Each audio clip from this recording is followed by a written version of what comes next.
Congress. Hello, who are you? Just an old dumb old bear. That's Dumb all. old bear? Yeah, just growling. Say who you are and where you're from for the camera. Me? Yeah. Well, I belong to the woods. I'm a bear, can't you tell? So you... Not like Woodsy Owl, but Woodsy Bear, right? You're Robert Baer from Palo Alto. Palo Alto? That doesn't sound like a woods to me. Not at all. Of course, that means a tall stick, tall tree, something like that. Yeah, no, maybe I'm close to Palo Alto, because that's close to a woods. I mean, but only if you speak Spanish, which I don't, you know. Us bears, we just growl. Okay. Thank you, Robert. We'll see you later. All right, take care. Yes. Meet some strange people in the woods here. Here's a few more. This is an interesting group of Congress dwellers. Dad, can you record voices? Yes. Really? Hi. This is my daughter Virginia. Hi, Mom. How you doing? This is my son Hardwin Cantrell. And I'm Delia Hubbard. Delia Hubbard, yes. Yes. Who's she? Oh, I don't know who I am. This is little Maria Cantrell. And we're going to go and see some other people around.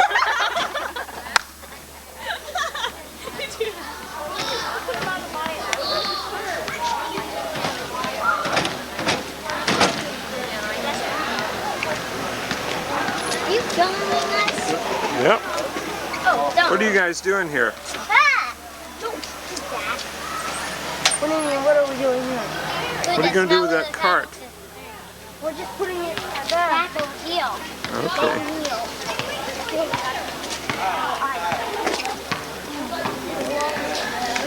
Hello, I'm getting some sun. I'm trying to get some sun. Say who you are for the camera and where I'm you're Dianna from. Pashos from Palo Alto. And you just arrived at the Congress a little while I ago? arrived around 2 o'clock, which is about an hour and a half ago. Okay. We'll be talking to you later. All right. See ya. Oh, here's a couple of well, people from the woods here. Hamilton Brannon. Oh, are you also recording this? Yes. Oh, all right. I'm not supposed to say anything wise, am I? Well, no, you are supposed to say something wise right now. Well, right now, something wise? Yes. You just said it. I just did. Thank you. How long are you to keep that thing on me? Well, I'll talk to you later. All right. Okay? If you're waiting for me to say something wise, it's probably going to be a very long wait. Good. Okay. Ditto. Abdullah, Greenberg. Hi. Hi. Hi to all of you, whoever's watching. Okay. See you later. Sure, thanks. I didn't hear anything otherwise. Nowadays I'm asking before I'm assuming. Yeah. We know who this is. Lusana Hubbard. This is Lusana Hubbard, and I'm Renata Buckmaster. And how are you doing? We're doing fine. We haven't seen each other for a long time, so we're catching up. And he will keep that on you for about 1 minute too long. Yeah, cut it out, Cantrell. Where's your husband? He's gone back to the university with Lucas. We're going to be staying at the university.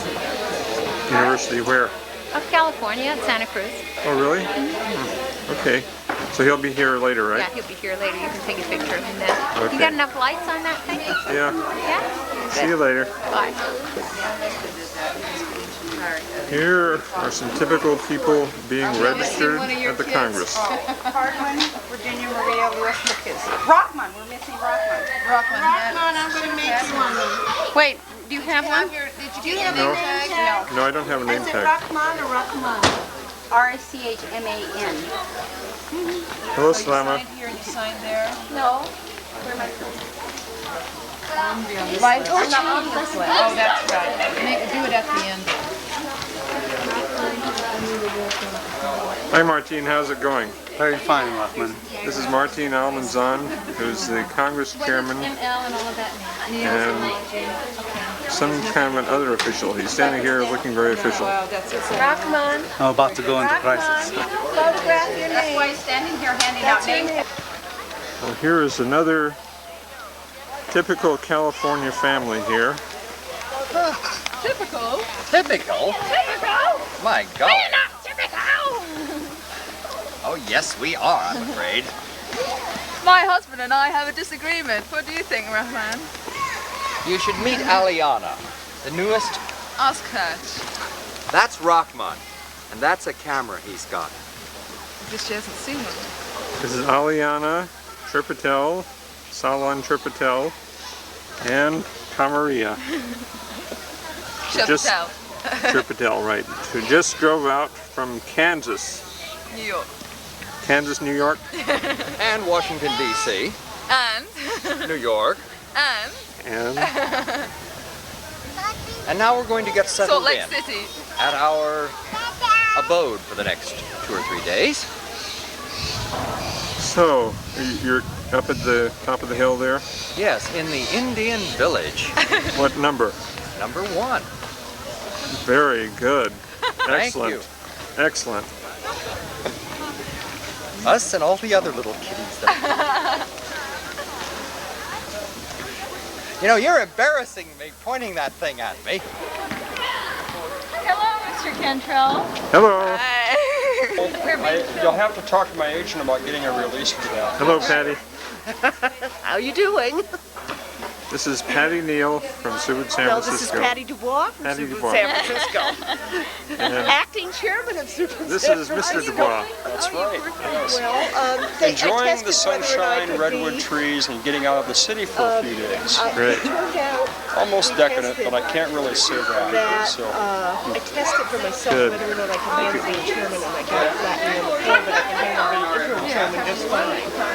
And I tested. That lasts will probably be 3 years before there's an Hi, I'm Oswald. Michael? Nice to see you again, Michael. Do you remember Michael? Sure. Yeah. We were at the wedding. Yeah. And then when I tested for the members, I tested how would it be for me to be regular chairman, you know, on a regular tour, and I go, you know? When I went to And Louisville, when I tested acting Graham and chairman, I went back to Louisville, Kentucky. see, and wonderful, because And when we were in because Louisville, Graham you're acting like a period chairman, of but 5 days. I'm an interim chairman until somebody Gotcha. Hello. You're going to be dangerous with that thing all weekend, I bet. Hey, say who you are and where you're from for the camera. Okay. I'm Sulfiati Magnusson, and right now we're from Los Angeles. And what else do you want to know? Well, anything you want to say? I love being here. It feels wonderful. It feels special. And I'm here with my 3 children, and they're thrilled to be with their sisters and Subud brothers as well. Is Haroon here? No, Haroon is getting some R&R without the family in LA. The trip would have been a little bit hard on him, so he's taking some rest. Here's some typical people standing in line to be registered.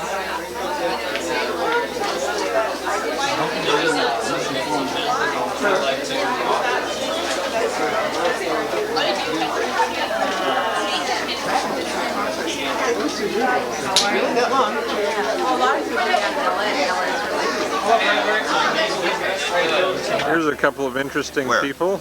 I'm not interested. I drink coffee and smoke cigarettes.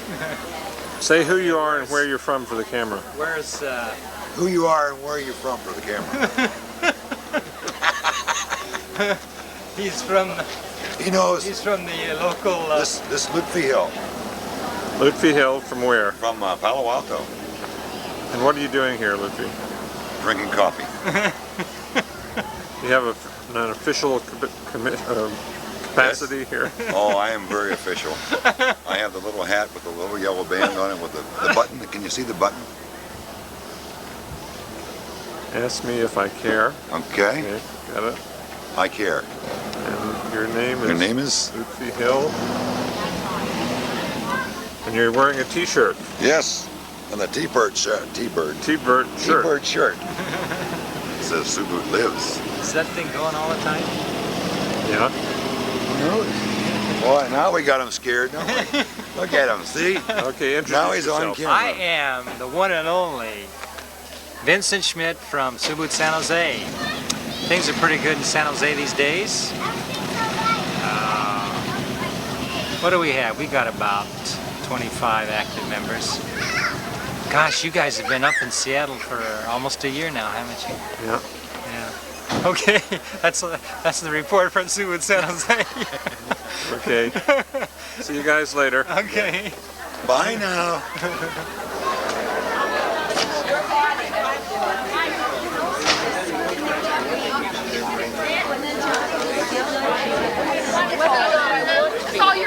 This is the famous Arianne Laidlaw. My God, it's the famous Rock Trails video coffee things on the coffee machine. Yes, yes.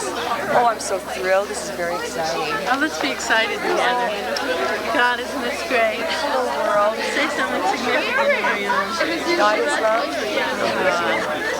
That sounds like something from the 60s. Come back.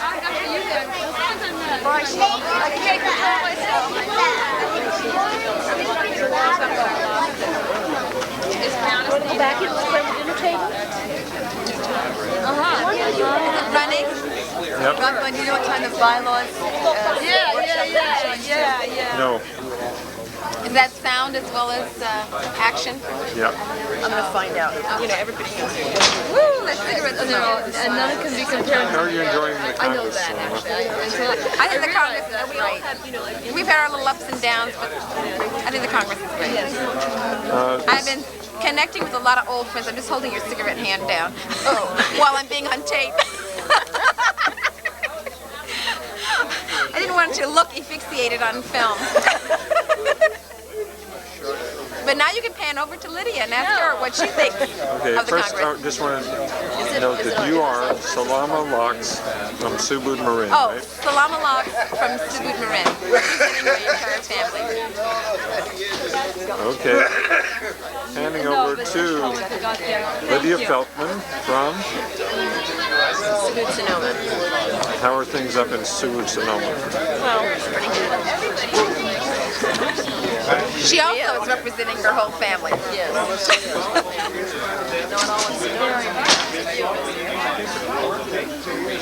Do you have any words of posterity to say?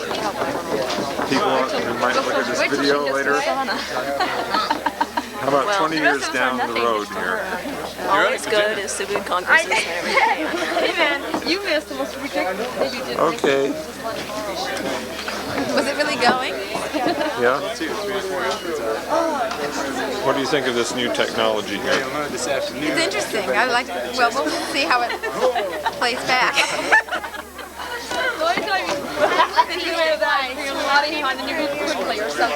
The picture you took of me last year?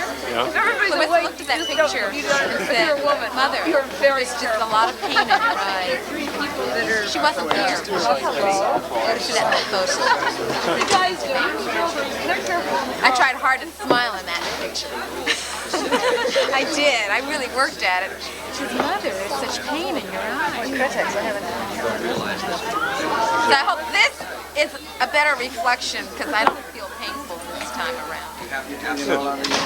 How do you feel this time? Good. I feel very good. I do. How do you feel about the future of Subud? I feel very good about the future of Subud for some of us. I can't speak for all of us. I still think there are a lot of uncertainties that will unfold over the next maybe the next couple of years. I don't know what's going to happen to the organization, but I know for myself and for many others, we'll always have a lot of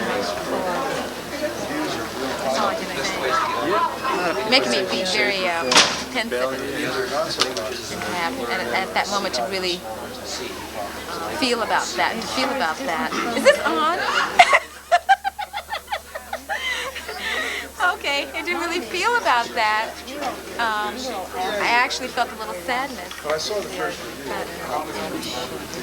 How did you feel when you got the news that Bapak had died? I didn't feel sad at all. Sorry that he was gone, but I didn't feel sad for him. I was just a little sorry maybe for myself, but I didn't feel sad. Did you? Similar. I felt sad, but not for Bapak. Yeah. Maybe for people who wouldn't be able to meet him. Who hadn't had the chance to meet him. Yeah. That's just good. How about you, Lydia? How did you feel when you got the news? Well, we'd spent the day at the beach, and when I came home, or on the way home, I had kind of an experience of something that made me feel very peaceful. And so, and then my husband told me that he had died, and I felt glad for him, or happy for him, because I felt there was a connection, you know, something happened. And a lot of people had felt something these days before, or people had dreams and so forth about him recently. I've heard of in a way, it's really bringing us closer. Yeah, I think so. I agree. There's not So if you see somebody looking around like looks like me, Do you feel good about Subud right now? Well, I think there's problems that I kind of avoid knowing about in the organization. So I feel great. Yeah, that's right. That's good. That's a good way to lead. So let those who are expert at knowing about those things, you know, hash it out. Manage. Okay. Thanks, ladies. You're welcome. See you later. Over and out. You were going to tell me what the meaning of Subud is? Oh, the meaning of Subud is, if your mama don't dance and your daddy don't rock and roll. How's that? Hey, wait a minute. Say who you are for the camera, will I'm you? Rukmini Lane for posterity. Okay. Have fun. Yeah. Right here. Hi. Hello. Hello. I really enjoyed your video that I haven't seen yet. Okay. So maybe I have to get a copy of it. You want to say who you are? And I'm Farlan from San Francisco Mission District group. Having a nice cup of Bianco cappuccino. How are things going in San Francisco? San Francisco is fine. I can report that it is as it should be, supposedly. Do you have any messages to pass on to anybody who might look at this video? Well, I would say that So perfect. do more Ladihan. Less thinking. Trust God. And trust your brothers and sisters as much as possible. I already made the mistake of calling you on the phone by accident several years ago. I was still younger. I really haven't got over Bapak death yet. How did the news about her death affect you? Well, it didn't affect me too much in my heart, but it affected me in the area of trying to realize for myself what is the meaning of Subud, really, now. And so I asked to be shown what I should do and what my future role in Subud is. And so far it's just to be quiet and to continue and to look out for those little signs that we all get and try to follow them this time maybe more than before. So that's about it for me. I'm still in that process. Okay. Thank you, Farlan. See you later. That's part of what I do. Hello. Who is this young, beautiful lady? Oh, young. Okay. Look, they have this new And where are you from, Ruth? in Los Angeles, Torrance, South Bay. Hook up with How are you enjoying the Congress? But this is good looking Italian girl who's working at the gallery for a while. Is there anything that you'd like to pass on to anyone who might watch this video? Hi, Mom. Oh, what corn? That's the original. My mother will never see this film. I know. Well, You know, I heard an interesting story about someone who you are dating right now. Oh, you're going to put this on video? Do you want to tell us the story? No. You will. Well, just tell us who you're dating. You don't have to tell us the story. No. Yeah, well, I've been out on before, so I have naughty. no problem with living with the family or with myself. I don't know why. It just feels like it's much cheaper. You tell me, what did you hear? That'd be more interesting. Yeah, that would be more interesting. That'll be far more interesting probably than whatever I could say anyway. I guarantee it. Hassana Fletcher told me that you had met and started dating her brother without knowing anything about your being in Subaru. They're putting this on video. 6 months. Okay, Chris, now I waited. I can tell that I would have Well, heard don't you about think it. that's kind of an unusual coincidence? This is that home everything movie, happened? I thought it was very interesting. I did. I thought it was very interesting. Well, don't you think other people might think it's interesting too? Tell us about it. Well, there's not a whole lot to tell. I keep thinking of enterprise ideas. Well, how'd you meet this guy? I know Through a guy I used to work with. Well, this one's He a introduced solid us. and established type of enterprise. Yours is, yeah. It's proven And already. I just what was the And reaction? Come on, Ruth, inquiring minds want to know. Oh, What was the reaction when you found out that he had a sister who was in Subaru? well, we both were a little surprised. Hey, He actually Gideon, asked me to do something Did you on get that Thursday shirt? night. And you I said you said I had was a commitment. committed on a regular basis. Right. No, we were both very surprised because I said, oh, it's nothing. Your sister? No, this is a fellow that And finally, he kept pushing me. Well, what do you do? And Oh, okay. I didn't want to talk about any of it particularly. Yeah, it's just because Finally, he NAF, got me to there's the point of a, telling him I work in the it was a shipping department spiritual group at Art Gallery in and San kind of Francisco. I'd heard of it. NAF is You know, North I'm sure it's nothing you've ever companies heard I of. use. Do you work for And them? finally I said Subud, and he said, oh, my sister's been in Subud for 17 years. That was so that's the story. Isn't that interesting? I mean, isn't that really interesting? Have you seen the No, ships it's they have? definitely Nasu a Busters? Definitely a small world. Okay, well, thanks That's for it. sharing that with us. Yeah, okay. Now, what are you going to do with this, Rockman? One other question, a serious question. Oh, okay. How did you feel when you got the news that Bapak had passed away? I went, oh, shucks. I really want to see him one more time. That's how I mean, I didn't feel any kind of real emotion other than disappointment. Always nice. One time, and that my kids would not have the opportunity of seeing him and experiencing his presence while he was still on this planet. That was really it. I didn't have any profound sense of loss. As a matter of fact, I was struck by the fact that he's never been in my life anyway, and that his death, in fact, might bring him closer. Yeah. That was just about Thank you very much. See you later. It's scheduled for 10:30 this morning. Keep going. Why don't you come right now? Sit. Oops. 3 o'clock. I recognize his face. I recognize the face behind the camera.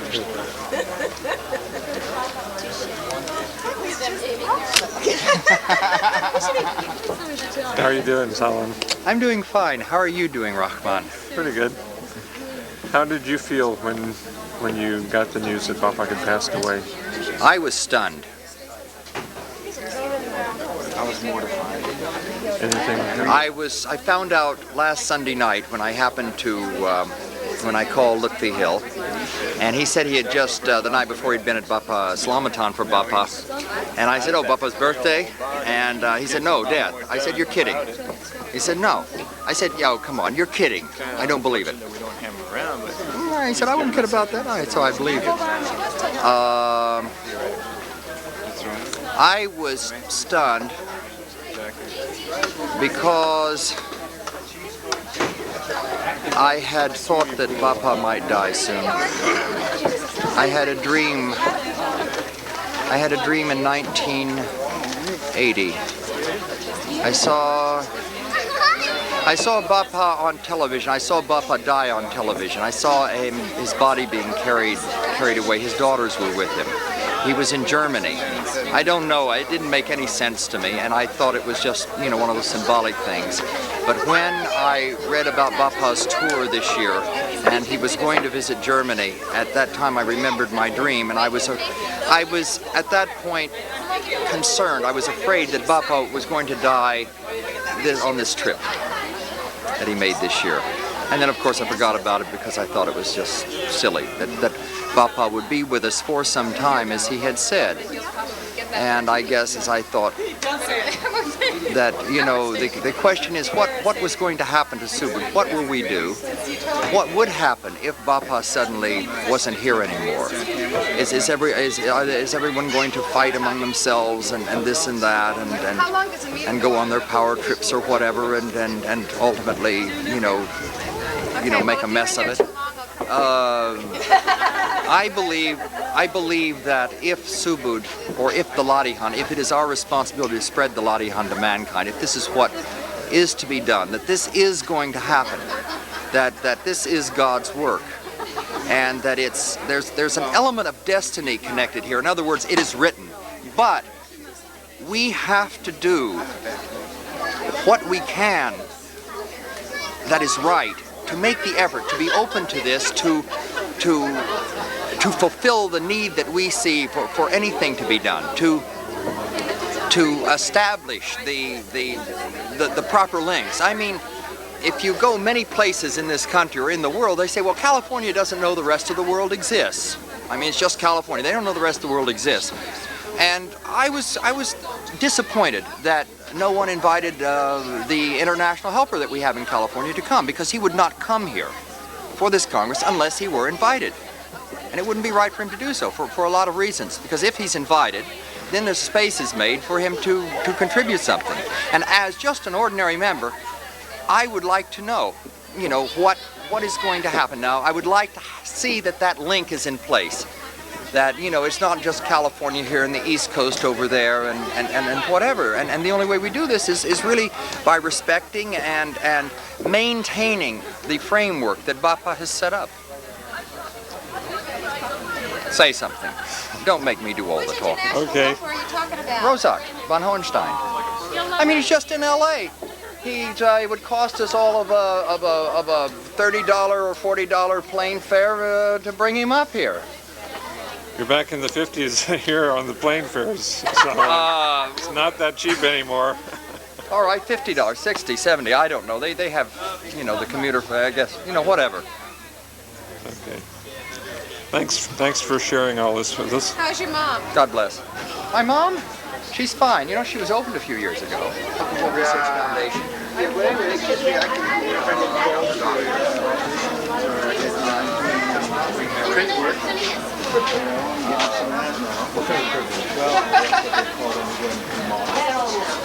This looks like an interesting person here. Who are you? A basic interesting person. This is the famous Morris Cairns, currently of Monterey, California. How are you doing, Morris? Pretty good, Rockman. Pretty good. I'm at a total loss as to what to say. I've been asking this question of other people, but why don't you tell us how you felt when you got the news that Bapak had passed away? I didn't really feel anything. I've just started feeling something perceptible about it during this weekend, the Congress here. And what I feel is that his presence more, and I can recall feeling in the past. And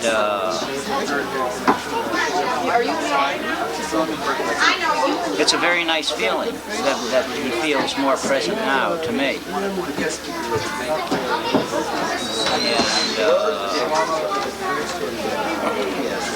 I like the feeling. I like the feeling now that Bapak doesn't have the burden of his body and his life here. That he's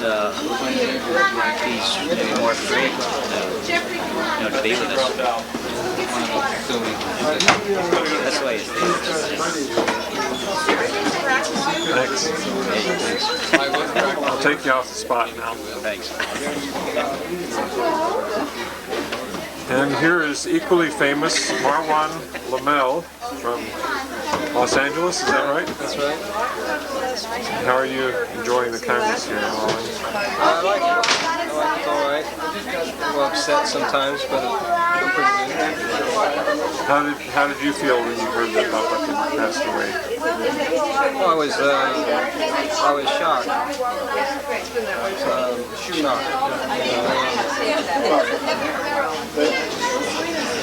And I went to Ladihan, and everything changed. Ladihan was different. It was really different. Jennifer? It's like that. Who wears short shorts? Something's gone that we can't ever get back. It's really, it's not here anymore. I'm going to go get But we think sometimes that I hear people talking about like the future of Subud is up to us, and that's true. That's true. It's also something that it's not doesn't have anything to do with us either, and that's what I like to say here. You know, it's kind of you kind of have to balance those two somehow. Yeah. But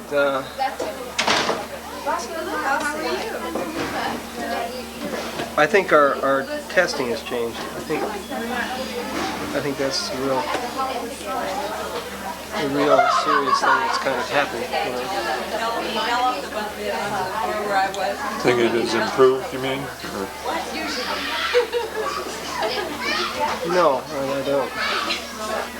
But you know, it's maybe it will because we don't have that to rely on anymore. I think that's what I feel more. See, I used to feel in my feelings, I used to rely so much on that testing, on that feeling that was over there. Mm-hmm. And when it was gone,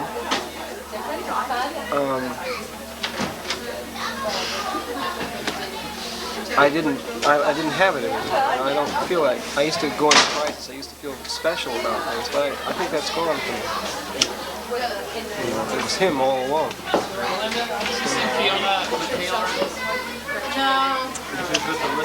Thanks for talking. Thanks for asking. No, I didn't. Okay, now I'm going down to the lodge to one of the little This is the view looking out from the porch. And the porch is where the eating hall is, where we have the famous pork and beans lunch.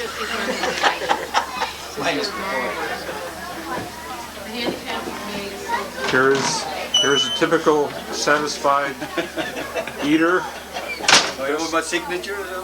Having just eaten 3 platefuls of pork and beans, he's now very... And cake. And cake, yes. Fat and happy. Coffee. Would you want to say who you are for the camera? Where you're from? You look at my badge. So you need for someone else to look at your badge and tell you who you are. Huh? You're in some kind of a crisis state, obviously. This is Mukhtar Salzman from Santa Rosa. Santa Rosa. And you're a helper up there in that group. And how are things going in that group? Oh, no problems. No problems. Are people progressing spiritually there? Oh yes, very much. What level have they gotten to? You're almost at the 6th level. Most of us. Very good. Mukhtar, I've been asking people this question, but would you share it with us? How did you feel when you got the news that Bapak had passed away? Is that thing really on?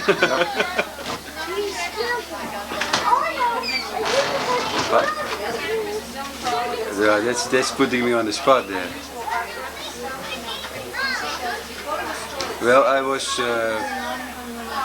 I came home and my wife told me. So my first reaction was, of course, that I couldn't believe it. So I stood there, standing there.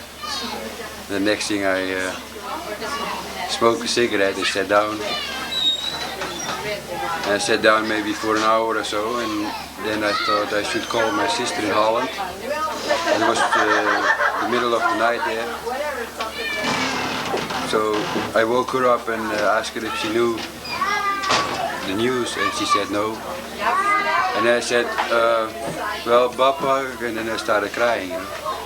So I told her that Bapak had died, and then I called my brother also in Holland, and the same thing. I said Bapak. I started crying.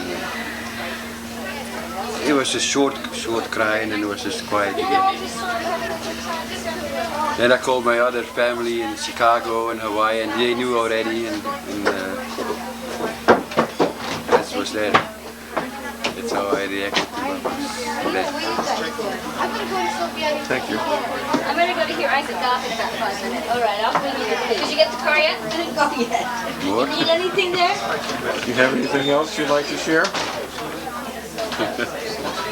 Yes, many things. You put me on the spot there, man. Tell us a good story. A good story? Anything about Bapak maybe, or would you like to share any experiences with Bapak that you've had? Yes. I was looking very much forward to Bapak's visit this time, you know. I always look forward to Bapak's coming, but this time I felt if Bapak would come, I would like to ask Bapak, would he please test me?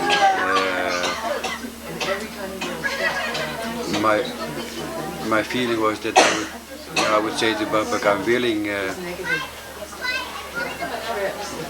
You know, I'm almost crying again. I'm willing to do the work as a helper, but I need some help to show me where my shortcomings are, my obstacles. That's what I felt that I would like to ask Bapak when he would come, and I wouldn't care, you know, just in front of everybody. So I haven't dreamed for Bapak for a long time, and about 1 week before Bapak died, I had this dream, and in this dream there was a congress and Bapak was there, and he called me and used me in testing. And so his first question, Bapak asked, how would you show, how's your attitude towards Bapak? And I was bang, like that, you know, like a soul, you know, straight. And then Bapak asked me, okay, show now how, I think something like how you're feeling towards Bapak, you know. And then I fell on my knees. You mean, so it's like it's like prayer. I like the comment. Do you have anything you see or reading particularly? Yeah, putting me on the spot. But anyway, yeah. And what I feel now, like crying, I think as an emotion of love for Bapak, you know. So, but also Bapak said something in it, and I forgot what he said. But I could only, and then I could get up when Bapak shook my hand, and the feeling was so real. It worked through the next day, you know, I was really there. So when I related this to my sister, when I was talking to her, I cried very much about it because I felt maybe I had said goodbye to Bapak. Hello. Can you say who you are for the camera and where you're from? You can. Do we have these last names? Yeah, why not? Go ahead, Larissa, you're first. No, it's just You're seeing 2/5 of the Diddick family. This is Mariani and this is Larissa. We're from Carmel Valley. Are you enjoying the Congress? Haven't been here long enough to find out. Oh, you just arrived, huh? We just got here. I've been asking different people this question, but can you share with us how you felt when you heard the news that Bapak had died? had passed away? Oh boy.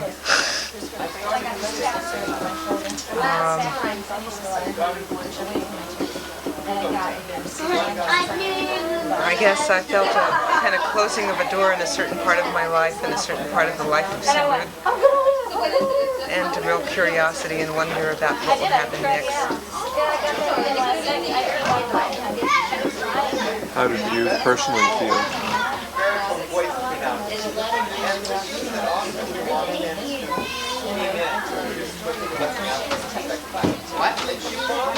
I guess the personal part of it was really feeling that the closing of that door in a certain part of my life.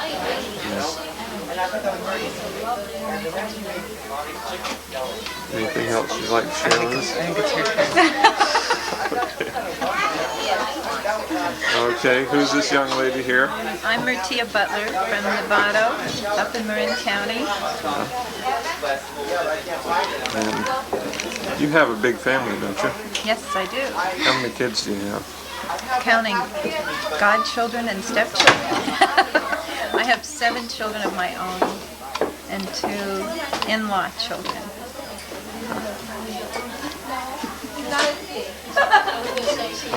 How did you feel when you got the news that Bapak had passed away?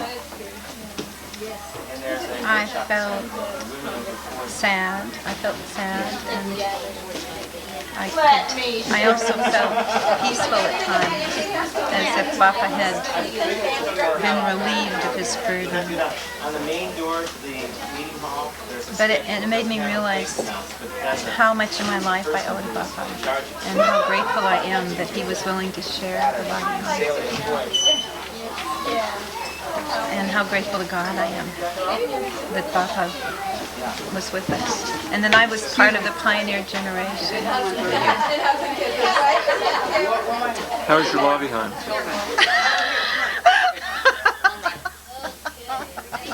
Fine, how sure is the Ladihan lives, sure. It's not dependent on Bapak or anybody.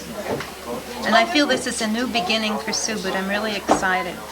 I'm decided to test again about being active as a helper. I feel like it's a really exciting time. Hi, sweetie girl. Did you bring any sisters? Well, it's nice to see you. You're looking great. Thank you.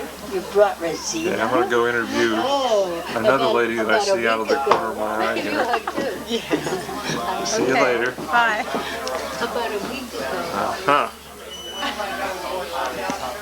Hi. Hi. You like talking for a minute? No. No? No.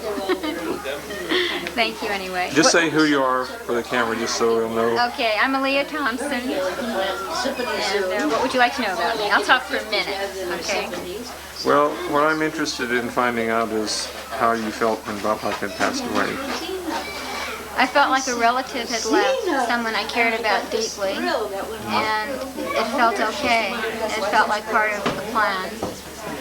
And I remembered the time when he was at the Subud house in Carmel Valley, and the wonderful lesson I learned when I mixed his evening soup with his morning soup and could do nothing about it, and he ate it anyway.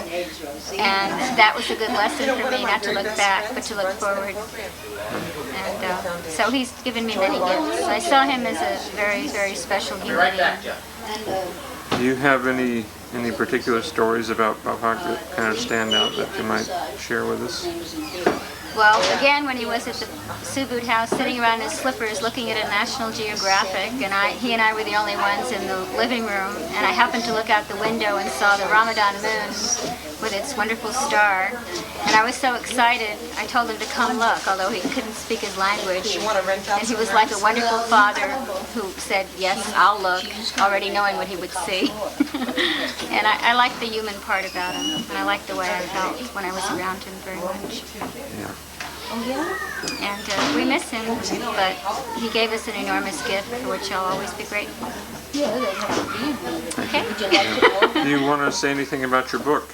Yes, my book Moments is being published, and the gentleman interviewing me asked very nicely whether it had the word Subud in it. It doesn't have the word Subud, but it is very Subud, and I hope that everybody who wishes to read it has an opportunity to do so. We're trying to. Thank you. How would they get a copy? They could write to me at my home, which is in the directory, 33 Via Contenta, Carmel Valley, and I'll be glad to mail them a copy and the details about that. Okay. Thank you very much. Thank you. She's all relatives in Washington and Virginia and Baltimore. They all live right around here. So I'll ask her. I mean, what we're tentatively looking for is a place in an area called Perry Hall. Perry Hall. Which is not too far from Essex. What are you going to do with all these little images? Essex. Yeah, well, I'll have to ask her. Imagine getting a 7,000. Make them available to Story house and it's 7,000. Probably this daughter. The reason why she has to keep the bigger place downstairs because she has a couple of kids. Last time you interviewed me, Rock. Yeah, what did you say that time, too? You wouldn't commit to anything. I wouldn't commit to anything. I guess that it really shows the politician in me. and very suited for this job, I think. This is Evan Padilla, the chairman of Subud USA, just recently become the chairman. 1 month in office. Here I am, bedraggled. And how is it going after 1 month? It's going pretty well, but there is just a tremendous amount of things to learn, and reading is incredible, and it's a lot of work. So we're looking for a treasurer right now, paid political announcement, but we need a really qualified treasurer, someone who has more than just the willingness that a lot of other people have, but someone who is really technically adept. A good CPA would be really, really great for us. So that's what we're looking for right now. Well, besides the support of everybody in Subud USA. So, you want to introduce these other people who are standing next to you? This is my lovely wife, Halima, who is supporting me and helping me out in being chairman and doing a good job. And I love her very much. Oh, you said that out loud. See? And this is our good friend Laura Carroll, who lives very close to us in the Los Angeles area. Hi, Laura. And who was just going to enroll in the same class same karate class that Halima goes to. Yeah. And these two ladies are both on their way to the Women Over 40 Getting Back in Shape workshop to show them a thing or two. Right. Now, I heard some kind of a rumor that you had something like 10 kids or. Well, the number varies from month to month depending upon who's staying with us. But at this point in time, we have 10 kids because Ramon Hildreth is living with us. 9 full-time always. 9 full-time 10 always, yeah. Sounds wonderful. We have a house full. And a cabin full. And a cabin full, and a car full. Everything is full. And a table full, yes. And this is Jeffrey. Yeah. Jeffrey is our slightly too very neurotic 2-year-old. Hi, His Jeffrey. first Congress. His first Congress. And he has a tremendous amount of input for the Congress, and I think everybody should listen to him. I think he should be tested onto a committee or two. That's right. He's the official hand and pocket boy. I have been asking this question of people here at the Congress. I'll ask you too. How did you feel when you got the news that Bapak had passed away? Well, I felt sad, but then after a while, not even after a while, right away, I felt very relieved for Papa. And I felt a tremendous weight come on our shoulders. Because really the job's ours now. And we've got to be up to doing the job. Because there's nobody else. It's us. That's right. We can't depend anymore. We're like children that are being left home alone for the first time. That's right. Can we do it? Responsibility. Tremendous responsibility. How did you feel personally when you heard? It's going to sound very Subudian. I wasn't real surprised, and I felt very happy for him to be. He felt very content, and I felt an awesome change in everybody around the world as we're thinking, uh-oh, it's time now to stand on our own. No, I don't want I don't know. Maybe it was just my own feeling. But it seemed pretty intense. Thank you very much. How about you? How did you feel? I felt sad for just a few moments, and then I realized it was time that we take upon ourselves the responsibilities that he schooled us for from the very beginning. So it's time, and we're well prepared to do it. Yes. That's about it. Thank you I very felt much. happy for Bapak too. I felt very relieved. He was tired. He's worked hard. No, I haven't seen What is your name? I don't know. Can you get Jeffrey to talk? Hey, Jeff, what's your name? You say Jeffrey? Very good. Yeah. Are you going to school, Jeffrey? No. Are you in college yet? Are you Daddy's boy? No. No. Come on, Jeff. Least you can do is lie. Well, the bottle is back in the mouth. Right. Hitting the bottle, you know. Train them while they're young. I guess your screen career is going to have to wait a few years, Jeff. Thanks, Evan. Oh, thanks, Rukmini. Come on, let's go. Come on.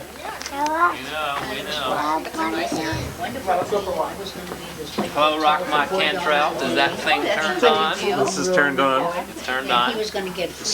Say who you are and where you're from. My name is Rashid, and this is Fiona. Hi, Fiona. McNeil. She's having a Reese's candy bar. Is that good, Fiona? You like that? And if he didn't go, he would owe them back a couple of cents. You're documenting this for posterity? So Yeah. I heard this from some seamen. Would you like to say anything about the So I wrote a Mariama letter and Butte said I was a chronically fund that you're ill in the process of setting up?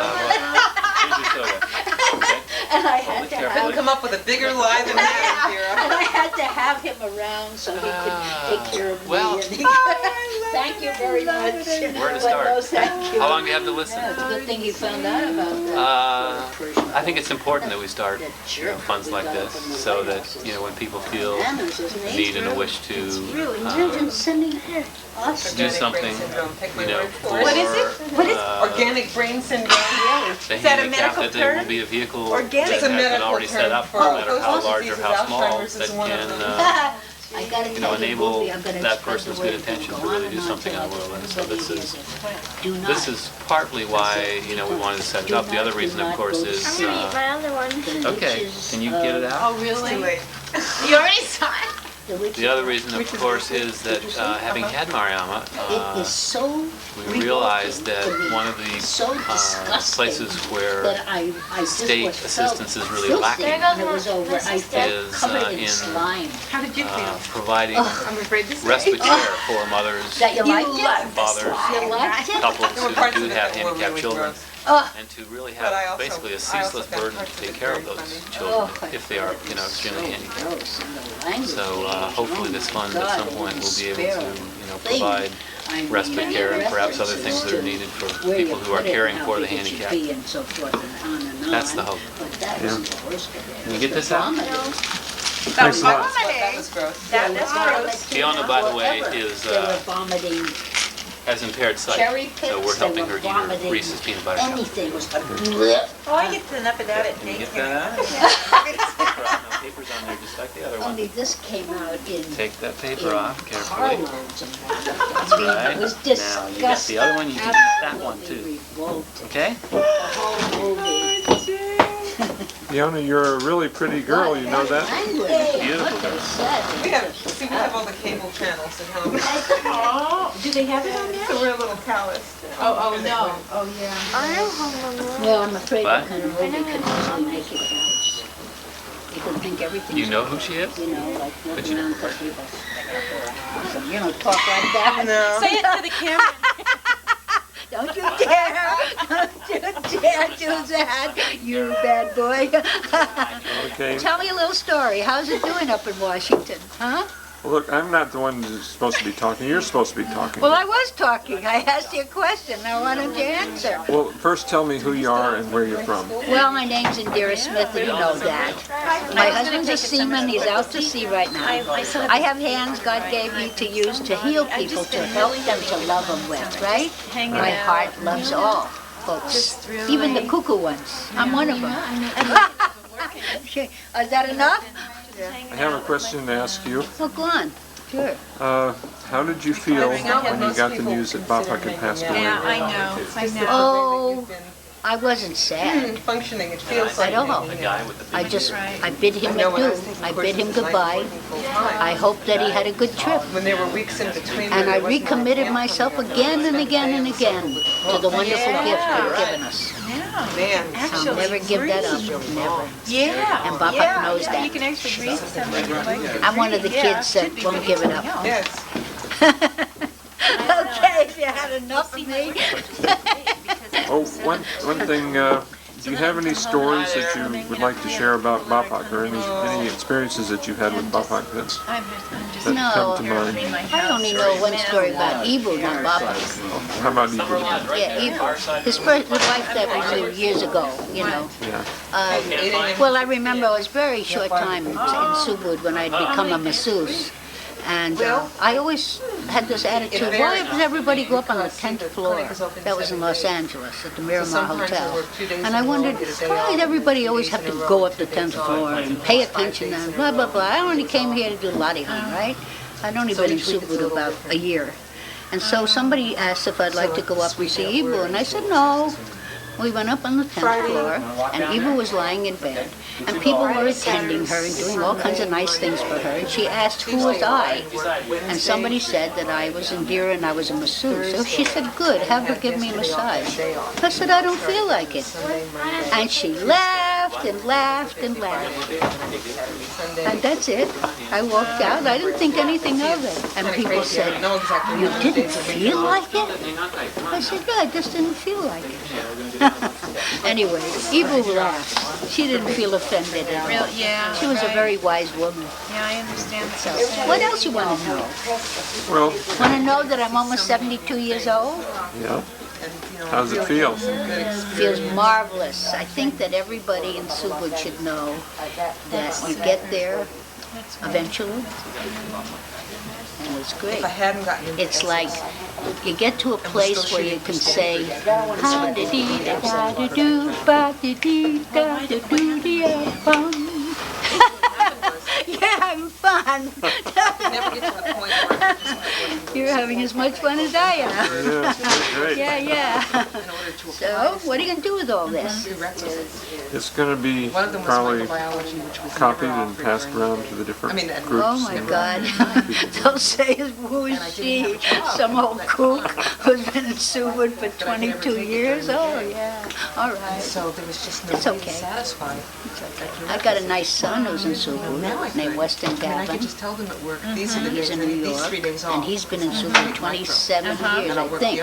26 or 27 years. And I could have done that, but and he's still doing Ladihan. And may all your children do the same. So I could never get. Thank you very much. All right, and thank you. Bye-bye. Bye-bye. Now, you think Nelson is the center point. Who do I see coming up here? Is that Ben? Hi, Ben. Ben. Hi, Ben. And even the Ben. Hi, Ben. Oh, that's dear. the national. That's the it's a very long. It also has some freedom helpers, and the national helpers by itself. If I just like read the stuff. Oh, read it sign first. in and say Except, hi, Victor, don't say hello, because I discovered that with Evan. It was very, very comforting. It's just an acknowledgement of something. And Subud Count is the regional committee working count. That's where, everybody will be available to you.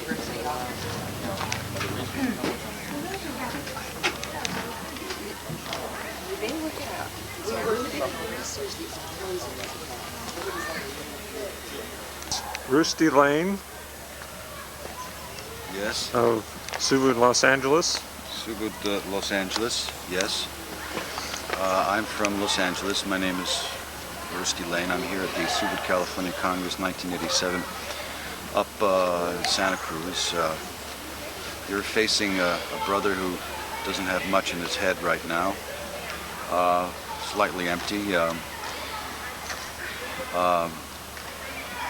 whoever is watching, God bless you. This is for Subud members only. Right. For those that didn't hear, we heard a thing where when Bapak was being being sent to the hospital, kept talking incessantly and saying, continue the Latihan, never miss doing the Latihan. It's the most important thing. So I'm going to smile now. Okay, now that I've smiled, I'm going to laugh. Now that I've laughed, I'm now going to cry. And anything else? I've been asking other people this question. I'll ask it of you too. Yeah. How did you feel when you got the news that Bapak had passed away? Mild and out of this world shock. I didn't feel so much sorrow or happiness, just a complete, total, let's call it complete reality. I mean, you know, Bapak's death, that's it. He's been telling us for a long time, preparing us for death, which is the Latihan. And when he went, that was really stark reality.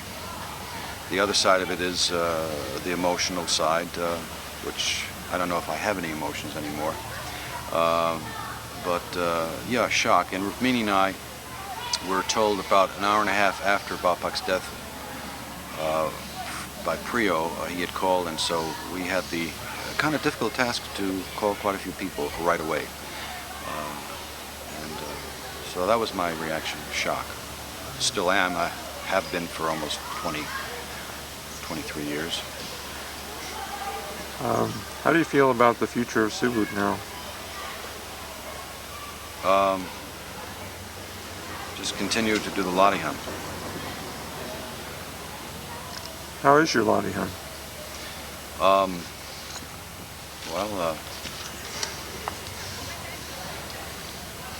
that's for... I mean, you don't have to demonstrate, but just tell us how it is.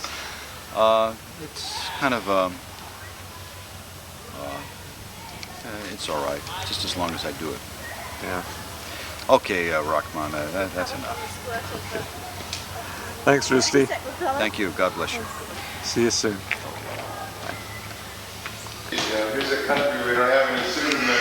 This is a workshop called Future of Subaru. I should go this place. The thing that, if we work with some of these premises that we have about being the chosen people and 10,000 angels waiting on us to do the right thing, I think that what we end up with is unwillingness to make mistakes.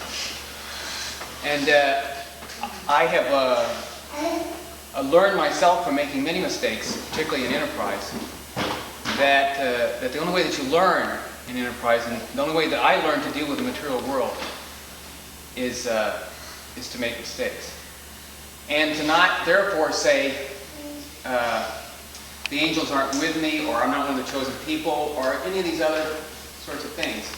And so that I'm intrigued with your. I am very interested in the way you present this, Isaac, from the point of view of. I think we have to be willing to try some things and to set some goals based upon a consensus feeling of what we would like to do. And see if it works, see if it's totally wrong, if it's totally a mistake, if it was a bad idea. And the only way you do that is by then coming back and evaluating it and saying, gee, that didn't work, or gosh, that was lousy, and boy, how do we present ourselves? And then go on. Try the next thing.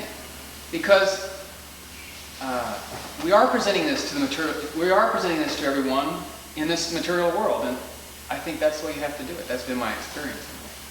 What are you saying? What should you do? Be willing to make a plan, try to come to a consensus as best we can. Make mistakes, reevaluate, go on with the plan. I mean, this is how the Renaissance happened. This is how civilizations, this is how culture is born, by making mistakes. And I think one of the things that we have in Subud, or one of the things that I've gotten out of Subud, is, and it's something that is one of my worst ancestral things to get rid of, is being willing to make a mistake. And that's what Subud's given me, is that willingness to do that. So. Well, I feel like the last few things that Bapak has said, which he has changed recently, it used to be surrender. And like we say, be active in your surrender. Don't surrender passively. And in his very last thought, he says, have courage to go on and carry on and do what you know is right. And I feel like it is a new era. We have to take it and we have to go with it. How do we do it is the thing that I think we're talking about here, but I don't think that anybody does it. That's what needs to be done. Is that we really have to take the next step. We can't just do it and let it happen. And we do have to have a plan on how to see that it grows in a different way than it has in the past. Because there's no question that most of us have been in school for 15, 20 years or more, and that very few people have come in, that Subud is not growing, and that some of us are dying off. Doing Subud or something else. So something has to change if indeed the Lion is here for all mankind. It is us that has to bring it out. And we better do have a plan, or at least have an agreement, have an understanding. How is it that we're going to do it? Because we can't go next year and the year after that and the year after that saying, well, what happened? Nothing much. To change the bylaws, you know. Sorry, thank you, Farlan. I finally figured out what I was trying to say. So that it seems to me that Do you mind saying who you are and where you're from to the camera? Sure. My name is Randolph Buckmaster, and I'm from Los Angeles. Can we see what you look like without your dark glasses? Oh, certainly. I wouldn't need to keep hiding from you. How are things going in Los Angeles? Los Angeles is doing fairly well. They're really condensed now compared to a couple of years ago. And the sense of property, maybe some of the things that we've planted in the past are now coming home to roost. Finally going to have to face, well, responsibility. Maybe this is the time. Because everybody in the past meant well. Randolph, how did you feel recently when you got the news that Bapak had passed away? I felt a personal loss, but I also remember Bapak telling us that with his death, in a spiritual sense, his help would be stronger than it could possibly be while he was alive. And that because of how things are in death, he could be closer to us than he ever could be in life, because he could only be one place at once. And if you grind it and make it into bread, Have anything you'd like to say about the Congress or about your life in general or anything? No, other than I hope this is a time that we can get serious about how we handle the members' money. Okay, thanks.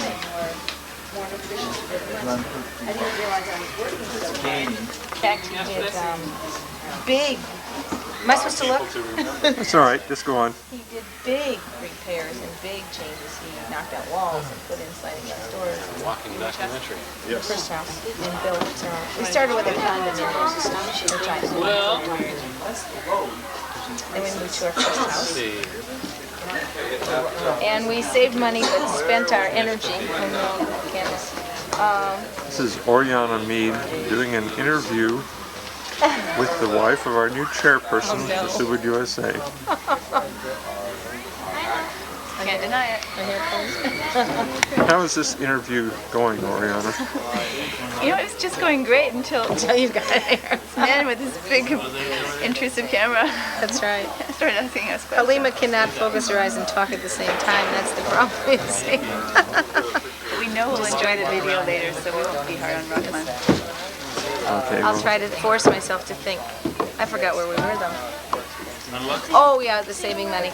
We found a big pile of broken concrete, and I had this crazy, he still teases me, this crazy idea that we would build this big, beautiful rock garden hill outside of the back of the house. And we'd save tons of money. We did, we saved tons of money, but we almost didn't live here. It was carrying these huge pieces of broken concrete home in the back of the big rubber. So that was, we did stuff like that for years, but kind of, this is embarrassing. Kind of working real hard to save money. And so we always owned our own house, and we always were able to buy furniture and such, although we didn't do the fancy things, we didn't buy fancy clothes. We gave regularly to Subud, not huge amounts, but we didn't do the fancy other people's fancy things. But it always made us look like we were very comfortable because we put our money into our house and our family.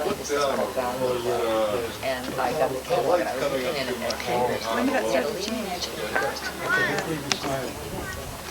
Okay, thanks. Thank you. We're going by ourselves. We have friends that we're going to camp with. Well, actually what happened was a couple of years ago I went and my period started 10 days early, so I spent the whole time in the Moon Lodge. Well, I don't want this on tape. And so I got to be really good friends with a woman in the Moon Lodge. And I'm like real close to those friends. So we're going to camp with them. Okay, would you say who you are and where you're from? I'm Sofan from San Diego. Sofan who? Harris. Harris. And are you enjoying yourself here at the Congress? Yeah. What kind of things have you been doing? I've been running around and playing. Do you play with girls or boys? Boys. Are you crazy? Well, what's wrong with playing with girls? Yeah, the boys call you sissies. Okay, you wouldn't want that to happen, huh? Okay.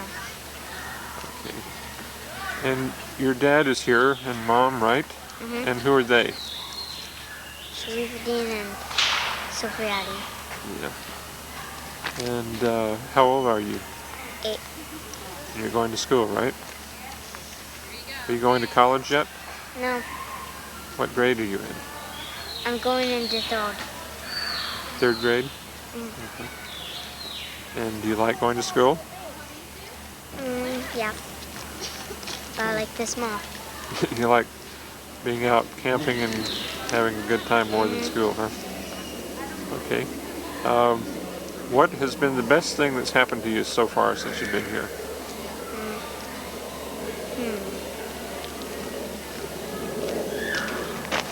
When my friend Brian bought me some candy over at the candy store. Pretty good, huh? What about the worst thing? What's the worst thing that's happened to you here?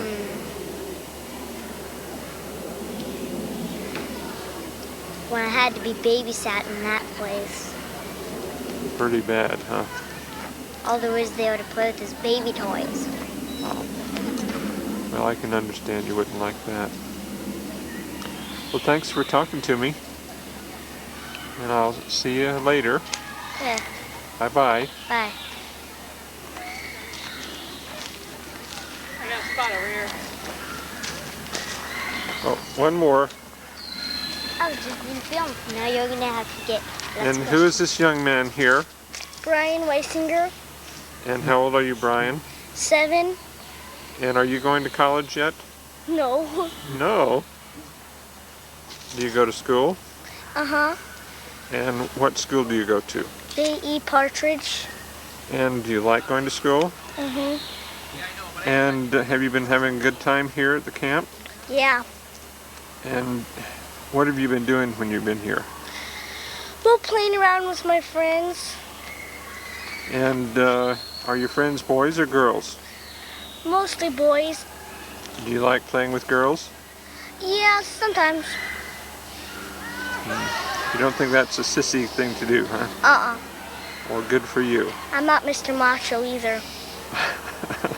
Good. You're a pretty neat kid. Thank you. Is there anything you'd like to tell any other kids who might watch this video? Okay. Thanks for talking to me. See you later. You know what? I want to play with girls. If the boys play with the girls, you know. Okay. Here's a beautiful young lady sitting on this log here, ready to be interviewed. Yeah. Would you say who you are and where you're from? I'm Elizabeth Arkley Warren, and I'm from Berkeley Group. I live in Albany, though. And how are things progressing in Berkeley right now? Well, we're pretty quiet, but we're getting along nicely and managing to make some nice changes for ourselves and the group. And we got a new Saturday morning Laidlaw twice a month. That helps out for people who can't come at night. That was a good innovation, and we're thinking about doing another family camp one of these days soon, if we can ever get organized. Tell us a little bit about what you do for work here. Oh, I'm what they officially call a marriage, family, and child counselor. I mostly only do marriage counseling and work with individuals in psychotherapy. And I like to work with dreams and fantasy work, and just plain old therapy. Yeah. Help people work through feelings. Very satisfying work. Yeah, I love it. I really do. I don't like the business side of it, but I love working with people. Yeah. I mean, if I didn't have to promote myself, it'd be much better. Yeah. I've been asking different people this question. How did you feel when you got the news that Bapak had passed away? Well, I was shocked at myself because I was very, very sad, even though I've never met him. And I think maybe that's why, because I never got a chance. I've only been opened since '84, and I was really hoping to see him before he died. And so I cried a lot. Yeah. And it surprised me because I didn't know him, so, oh well. How do you feel now about the future of Subud and how things are I wish I had my t-shirt to show you. What? I just painted a t-shirt. When I went inside to see what to put on my t-shirt, I got a sunrise and the phrase, a new dawn of a new era for Subud. Great. Good to hear that. So I feel real positive. Yeah. Is there any other things that you'd like to share with anyone who might watch this video? Well, at the Salamah for Bapak, I was doing Laidlaw, and I got a real strong feeling of connection with my brothers and sisters in Subud that I hadn't felt before. And I really got a new appreciation of how special this wonderful association that we have is, and that we should really appreciate it and treasure it and take good care of it. And I hope everybody will gain this kind of perspective, and because it helps put any of the problems we run into in the right perspective. There are only minor troubles that if we can let go of our nafsu attachments, our ego and mind and heart attachments, we can probably work through any kind of difficulties we run into. And just to always remember how special it is to have a spiritual practice to share that doesn't require anybody to believe any particular religion, that we can all share it together, and that it is really a way for humanity to get united, and we don't need anything more on this planet at this time. And the only way that communities really unite is through a spiritual commonality. So, do your Laidlaw and appreciate Subud. That's what I want to say. Right. Thank you very much, Elizabeth. Okay. I'll see you soon. Alrighty. Bye-bye. Bye.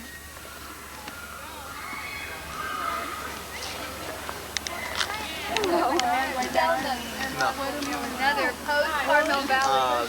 Your husband told me that you were singing for some reason. Yeah, I wanted to know if you were the person setting up the agenda, and I saw that mine was to be announced, and I've been announced. What do you want? Yeah, 3:30 here at the dining room. What's going on here? This is the survivors of Carmel Valley. Once Carmel Valley, always Carmel Valley. That's right. What a beautiful group of young ladies. Oh, flash that man your smile. I have to bring up an idea. Okay. I have a shirt like your shorts, and I have it here. Yeah, these are great. I have a shirt exactly like those shorts. Is this yours, this thing? No, this is not mine. It's a rented. You look like, you look like, this is news TV. Yeah, yeah. Well, I'll interview you. You can tell me all about your... Okay, what's it for? Oh, it's just for the camp. Yeah, it's just the archive of the historical document. No. Here. It looks like we're getting historized here. Yes. Say, oh, I don't hysterectomies. No hysterectomies. What time is it? 3:30. You look fabulous. Graduation's done your world. You look like you're about that. All the stress is going to be. It's just the mirror image of you. You look great too. And you have a good, you seem like you're having a good time in school and taking really good care of yourself. Oh, I took this course from. Does it have automatic focus? Mm-hmm. Kind of stopped doing the camera light. Where'd you get that? But I don't know, I really had, it opened my eyes to the fact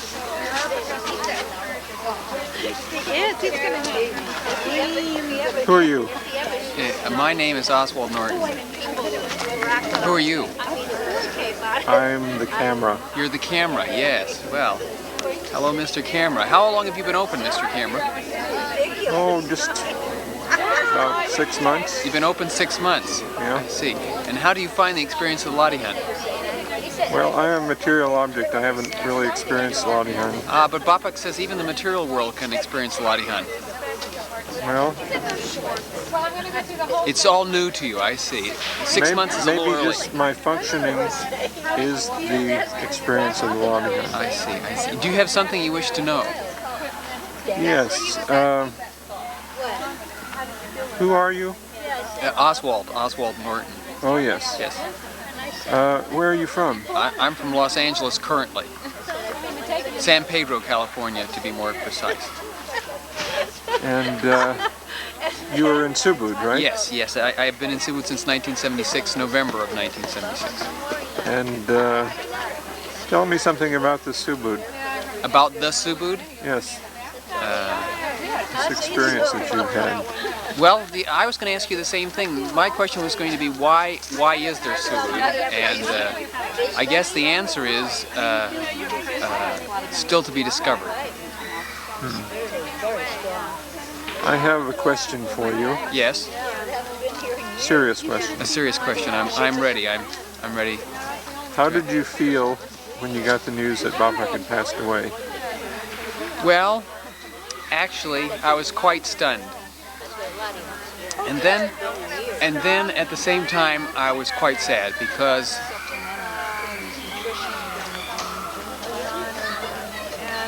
it was like hearing the news of a good friend suddenly having passed away, and so I was quite sad. But at this particular point, I am actually very calm and very quiet about it. All the sadness is gone. I had a good cry that night after Lottie Hunt. For some reason, I just cried my eyes out. For some reason, for about 20 minutes, and then it was all over.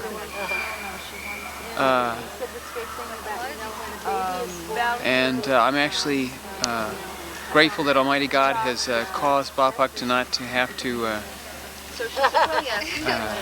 To be able to has allowed Bapak to go on to the next world. Yeah. How do you feel about the future of Subud right now? Well, I feel like the future of Subud is up to us, and that this Lottie Hunt is something which allows each and every one of us to have a very full and fulfilling and interesting life, both in the way in which we work and what we do for work and how we work and all that sort of thing. And also from a spiritual point of view, I know certainly this last Ramadan I've experienced a lot of very, very interesting things which I can't really describe, but they were very interesting as they were happening. And they were definitely in a spiritual sort of vein. So the feeling that I had after Bapak passed away was that it's all up to us now, each one of us as individual members, but at the same time it wasn't as though it was something heavy, something that we had to really be too worried about or concerned about.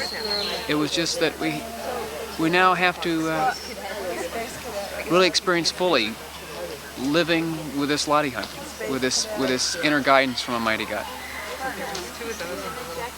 Good. Thank you for sharing that with us. Oh, that's okay.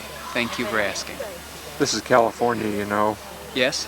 share a lot of things. We share a lot of things, yes. We hug trees out here. You notice we have very tall trees. Yes. Our trees up in Washington are not this tall. No, you're always cutting them down up there, but that's okay. That's what they're for. But they do happen to be a lot greener. Greener. Well, most trees anywhere are greener than they are in California. On to greener pastures, Yes. right? Yes, on to greener pastures. Well, is there anything else that you seem to be fading away now? This is Hussein Chung from Subud, Los Angeles. How have you been doing, Hussein? Oh, fine. Can you tell us... in 10 words? Tell us the story you were just telling a while ago. Oh, no, that'd be too embarrassing. Well, let's see. Subud, 1958 in San Francisco. I was open after a few weeks. I started suddenly to shave all the hair off my body. So I was totally bald-headed. And started doing Latihan, and I felt freer if I just took all my clothes off. So I just took all my clothes off and started doing Latihan. And when it was finished, I put on my clothes. So one day, years later, Harun, the bartender from Marin, came up to me and said, "Hussein, thank you very much. You helped me to really move in the Latihan." So, yeah, how's that? She said. Well, I'm standing there stiff as a board, and nothing happens. So I hear a voice says, "Open your eyes and look straight ahead." And he looked, and he saw this bald-headed Chinaman naked doing Latihan. And he go, "Whoa!" And he started exercise, moving. That's a great story. Well, so. Tell us a little bit about your writing venture that you just started doing recently. Well, I've always felt that, somehow, always read about the great prophets, the disciples would write stories about it. I always felt that the members of the early days, or anyone, should really try to record their experiences no matter what, whether it gets published or not. And I feel it's very important to do that for a future time that it would get recorded. Especially it would be helpful if you have 2 or 3 people verifying the experience. But regardless, one should, do that. So I always felt, well, there's never been a real story of any great messenger from the point of view of its impact from the members, the process as it happens. You see miracles happening, and the miracles I'm talking about in film. Usually you have halos and auras and so forth, and you see a person being blessed and so forth. But you never understand the process, what happens to them, good or bad. So I thought about it, how to do it, and I realized after I finished it, it was a real complex thing. So I started writing the story, and I didn't want to use the word. I wasn't against the word Subud, but I didn't want to use it. I didn't want to lay it out so boldly. I wanted to, kind of jack the viewer up so that they would be motivated to check further about it. So I came up with this concept, and I called it The Contact. And so it's a full-fledged movie, hour and a half, 2 hours, about these people who receive the contact. So I have the crucifixion in there, I have all kinds of stuff. It's a kind of almost science fiction, but it has a lot of reality of experiences in there. So I put it all in, and I just recently got a literary agent to sell it. So she said, I don't usually deal with, religious material, and very few script agents do that. And so, but she said, this is a very unusual thing. So it looks promising. There's some major revisions I have to do. So that's where it stands right now. Good. I hope we get to see it soon. I hope so. Yeah.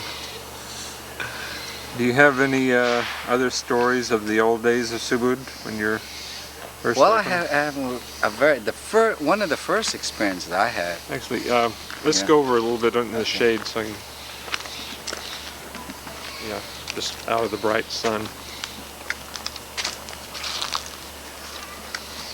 See,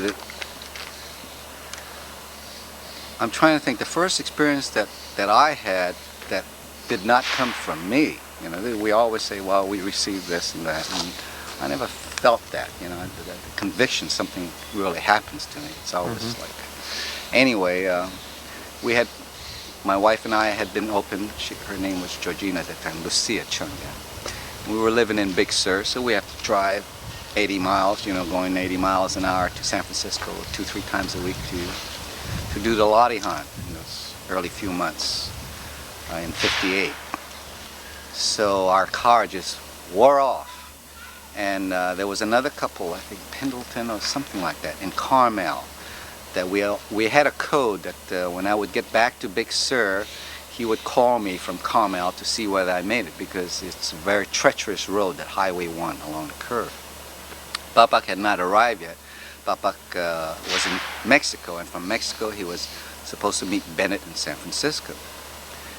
So we hadn't met him, so we didn't know anything about it. So we drove that night. We left Lona the Jameses in San Francisco and started driving down 101. Come to about 101 near outside of San Jose, the car just petered out. The engine, I think, blew up or something. So there we were, you know, sitting on the curb. And it's in the middle of the night, you know, 2 o'clock in the morning or something, and had nowhere to figure out how to get any assistance. And no, it was a little early in the morning. That was what, because we had to be there all night long. And my wife says, "You see what happened? Look at that. You know, we're driving all this crazy miles to attend this lottie hunt, and now what we're gonna do?" And I says, I really don't know. We just let go, just, you know. And suddenly this a very, very light air, I really like an early mist, nothing visible, just a lightness started happening. And it made me look around, look at the car, look at her, look around, check around. I said, what am I doing? I said, something is going on. And she said, well, what's happening? She said, I don't know, I feel it's going to be all right. Well, 2 hours later, my brother who lived in San Jose accidentally came by and passed that area and picked us up, and so we got back home. Well, as it turned out later, we found out the following week, this Subud couple in Carmel had called down south in Big Sur, found out that we weren't there, and they thought maybe we went over the cliff. So he turned around, called Mr. Bennett, Mr. B then, in San Francisco. Well, Mr. B was very upset, so he picked up the phone and called Bapak in Mexico. So he called Bapak and said, well, there's this Chinaman, you know, that's stuck with his family, and they want to know whether he's all right. And they said, well, what's the Chinaman name? I don't know, but he's a member. So he told Mr. Bennett to wait a few minutes. And apparently, at that time, Papa, I suppose, went into Lottie Hunt and checked it out and saw that it was all okay. So told Mr. Bennett, no, he's all right. They're safe, the whole family, and they'll be back. And later, Mr. Bennett told me the story. But that was the first time I got the, you know, the unusual end of the being on the other end of the receiver, you know. Interesting. Yeah, so that confirmed a lot of things. You're saying, how did you feel recently when you heard that Bapak had passed away? You know, I just wrote a poem last night, and I just found that out accidentally. It was just by chance, because I've been kind of out of circulation for a while, you know, last few years. It's still a shock that I have not really fully, not so much comprehend. Perhaps I haven't accepted it. Yeah.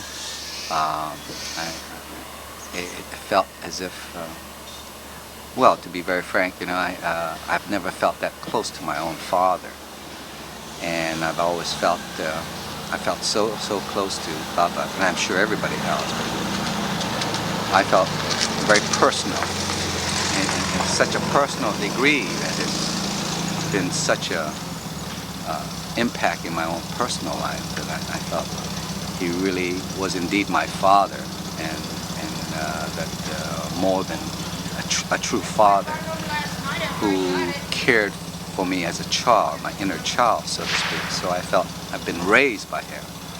I've never felt I was, quote, opened by Bennett, or quote, open. I really felt Bapak was a channel. All the people I turned Subud on to, I felt always the same way. That it was that channel. And so the news of his death, I felt somehow suddenly, adrift, bereft of this. But I was telling Martin last night, or yesterday, I haven't been going to Subud for 2-3 years, and it's not that I drop out. It's I'm going through something that I suppose is kind of isolation. That I've always been, I guess, to be truthful, I've always been really afraid to be alone. I really have. So I suppose that's why I've always been an outward type of person. So I've never, in all my Laidlaws, all the years I've been in, it's always been very, very moving and very active, and a lot of things happening. And in the last few years, it just stopped. It just came to a kind of stillness, as if, I would just stand there and get bored. It just wouldn't happen. I didn't feel concerned that I should testify. One phrase kept coming to me, and just go with it and accept whatever. And that has always been the hardest part of my life, to really accept the condition. Always been an angry person, so to speak, against the universe, so to speak, because of my handicap and whatever. So to accept something, for me, I have never been able to do the, 3 pillars, the patience, the surrender, and that acceptance. And I knew I lacked that. So this last 2-3 years, I've learned to accept it. And accepting doesn't mean that it's comfortable. It's very difficult, but you accept it by just inhaling and exhaling and just breathing and losing your anger and your concern and wishing or desiring it to be otherwise. And that's been very, very hard. I haven't fulfilled that part yet. So it's as if my outer life conditions have taken on the different pillars, have taken on those aspects. So I've been alone, but it forced me to write and do some other things. And but there was one person, I really miss the brothers. I really loved so many people in Subud. I really did. So it was very, very hard for me to accept this. But I did. I went along and stayed away from everybody, continued going out into the world, and I felt just like the Muslim, I need to find, Islam spread because they had a tool. One of their tools is to sell rugs. So I had to find my rug. I have to find a way that I can relate with the world, to show whatever. It wasn't to show them, it was to prove something to me, because I needed to gain that confidence. And I'm telling you, this is all personal. I wasn't trying to do anything for Subud. It was just for me. It was a certain kind of pre-hotin that I had to go through.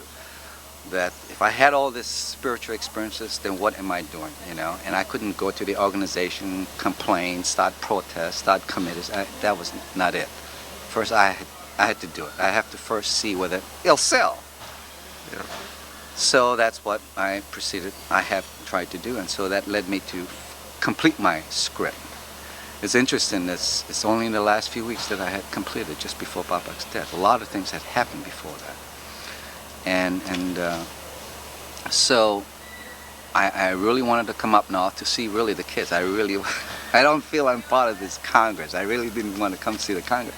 But the only way I could see the kids was that my ex said, well, you have to bring in the kids to the Congress. So you have to be there and babysit them all day. I said, okay, fine. And here I am. So I accepted that. And anyway, in order to do that, I didn't have the money from LA to come up here.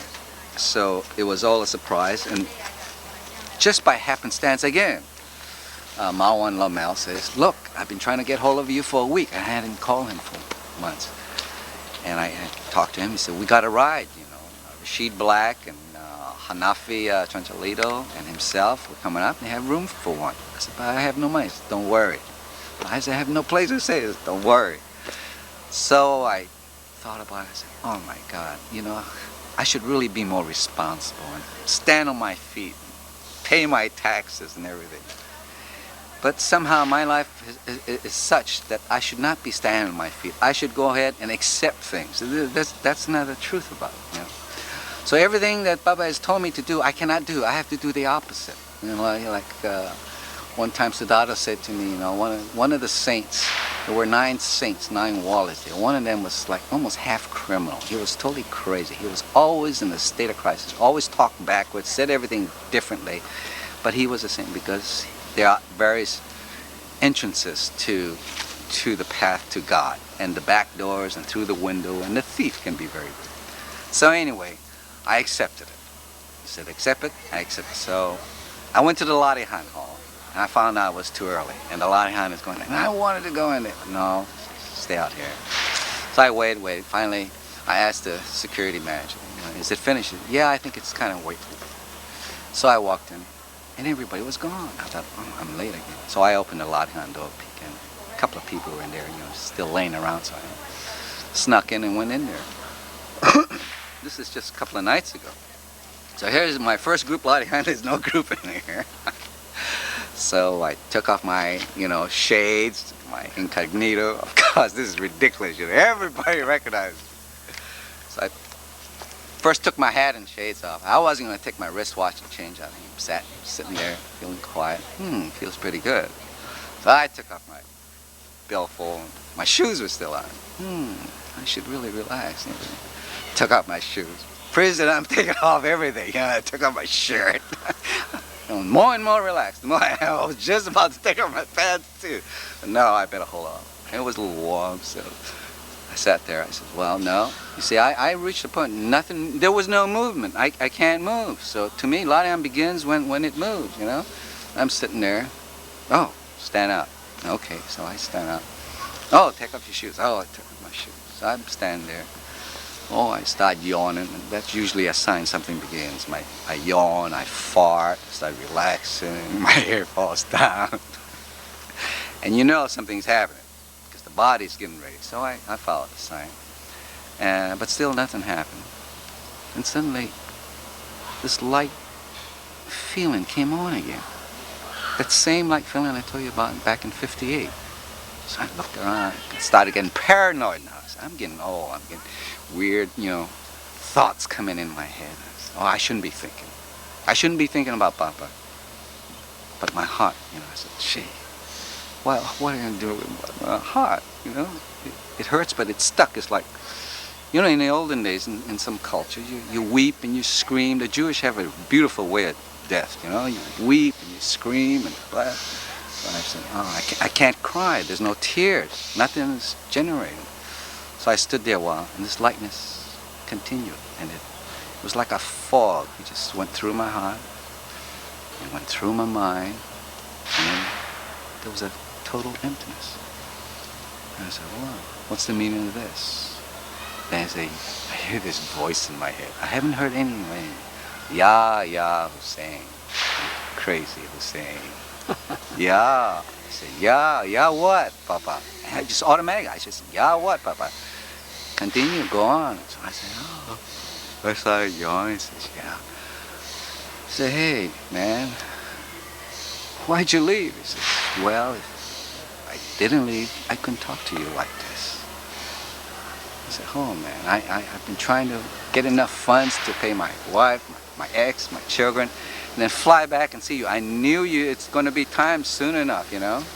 I wanted to see you. I really, of all the people in the world, you know, I really miss. He says, yeah, I know that. I miss you too, but this way, I'm freer, you know?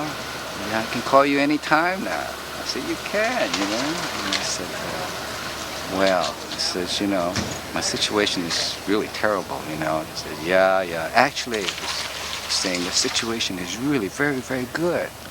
I say, oh, come on, you're putting me on. He says, no. I says, but I can't do Ladihan. He says, no, you're doing Ladihan. You're doing it. You are feeling this.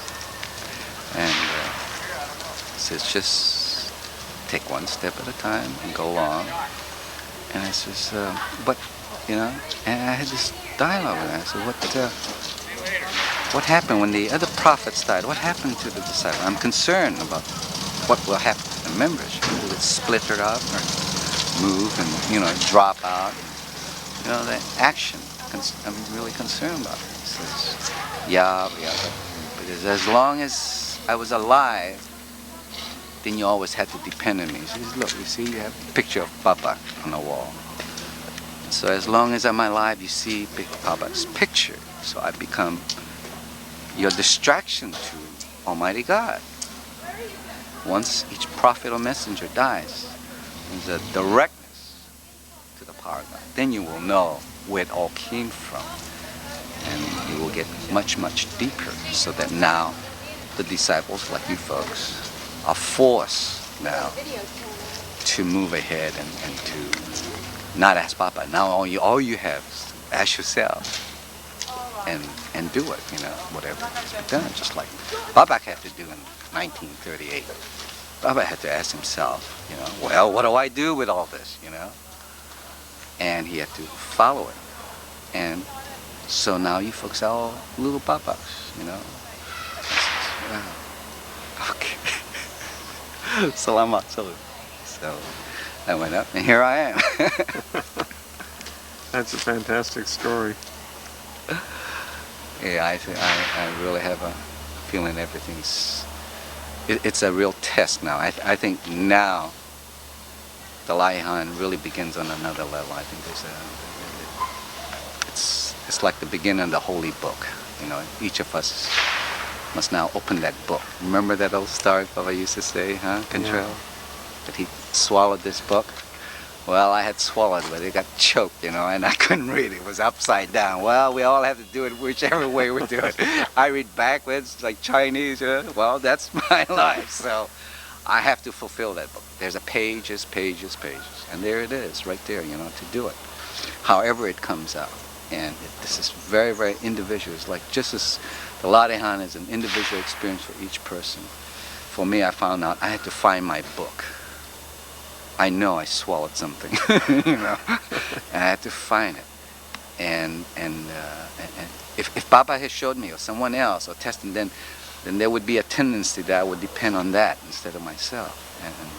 And that is the only way I will gain that strength. And when it does begin to manifest each step, then I feel I can really talk to a person about Subud. You see, in spite of all the hundreds of people I brought in Subud, I'll tell you, I feel very, very bad, guilty, that I really never knew how to tell them about my experiences in such a way that it would carry its own power, you know.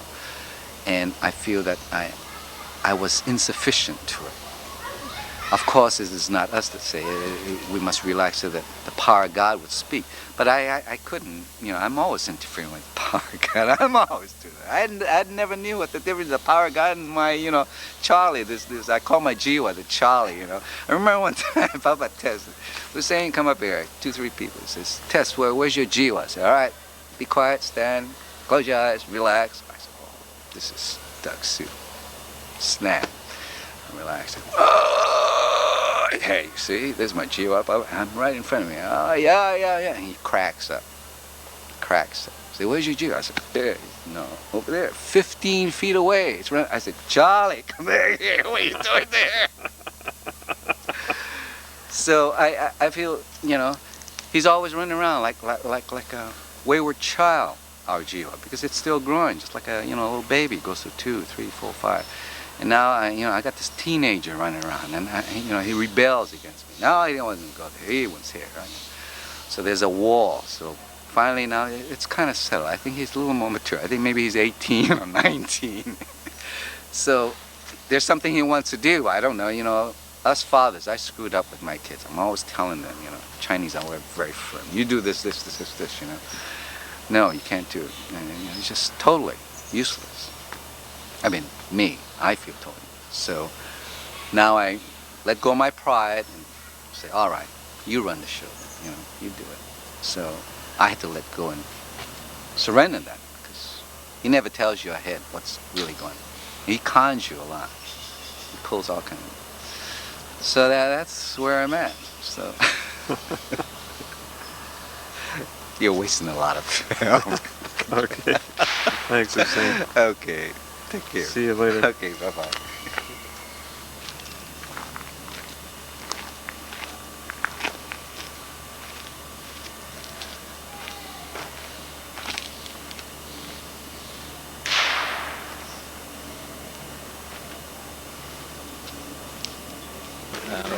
At the moment it's just Indonesia and Papua New Guinea.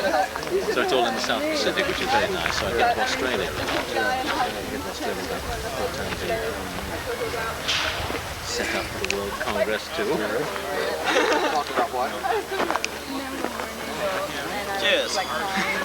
With mom and stuff. Yeah. That's the first thing I mentioned. You know, I mean, something, you know, it's just strange why you mention things. Why not? Because it's you know, it's what he hasn't talked about. Kind of close here. This is my brother. Yes, and my brother-in-law. This is my husband. This is my daughter, who is his niece. No, yes. And this is your brother. And right. And this is all of us. What has happened? And this is hot chocolate cappuccino from down there. With almond. With almonds and cinnamon on the top. And Arianne is hungry. This is the famous person that I've heard about. That there have been poems written about and things like that. Oh yeah, right. You've never heard the song that he wrote about.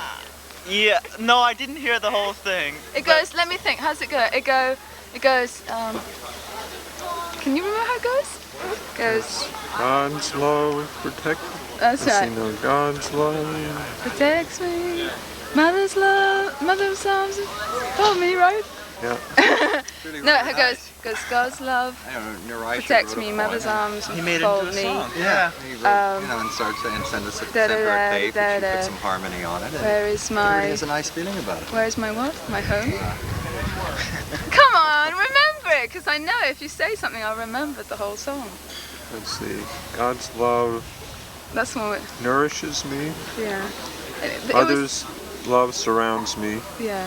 Where is he who... Nourishing my body, yes, nourishing my soul. That's right. God's love protects me. Mother's arms surround me. Where's he? Where's...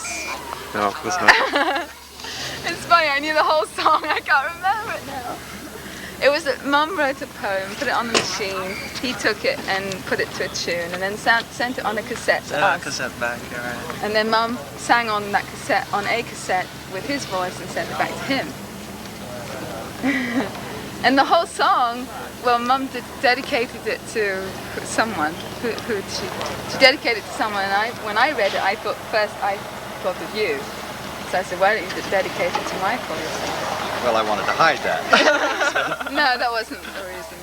That wasn't the reason. It was just because whoever she dedicated it to had been the person that she was communicating with or something. Probably Rahana. Oh yeah, Rahana's the one. Yeah, because somehow the beginning of it all. That's where it started. So it was, you know. Well, Michael, tell us the story. How did all this happen? How did you feel about it? Look. Oh God. Right. See, where should we start? No, duh. You've sent him away now. It's too much. It's not that simple. Okay. Where I am. Come on now. Well, who are you? Who am I? Yes. I don't know. What's your name? Rukmini what? House. And where are you from? I'm from Los Angeles. How do you feel about the Congress? How's everything going here? I feel it's going very well. Things are happening that are good. I've been asking different people this question, but how did you feel when you got the news that Bapak had passed away?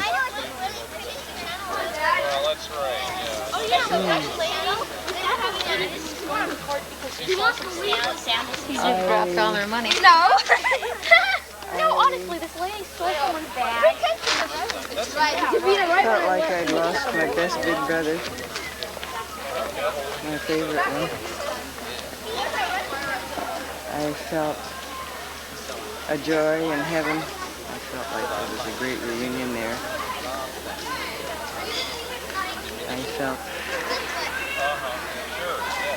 like the angels were singing, seemed like I could hear them.